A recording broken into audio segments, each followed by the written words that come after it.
বুঝলি দাদু ভাই, যা গরম পড়েছে না, ব্যবসা পুরো ঝাপসা হয়ে গেল। দাদু তোমাকে আমি কি বলেছি, নাতি আছে যেখানে বিপদ নেই সেখানে। এই নাও। তা ঠিক, নাতি তো দেবে আমার স্বর্গে বাতি। আমি তো ওই জন্যই বলছি তোমাকে অত চাপ নিতে হবে না, আমি ব্যাপারটা বুঝে নিচ্ছি। কাকু আমাকে এই লজেসটা 20 পিস দিন তো। পুরো জারটা নিয়ে নাও না। দূর, এত বড় লজেন্সে জানি কি করব, ফালতু ফালতু টাকা নষ্ট।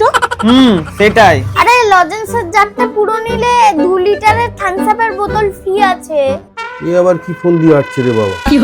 আরে বাল, লজেন্সে জানলে থামস আপ ফ্রি, তো আবার 2 লিটার। তার মানে 100 টাকা প্রফিট। ঠিক আছে ভাই, তুমি আমাকে জারটা দিয়ে দাও। এ নাও টাকা।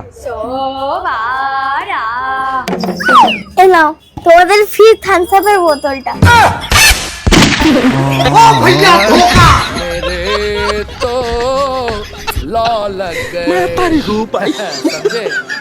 তোকে কোথায় রাখি বলতো?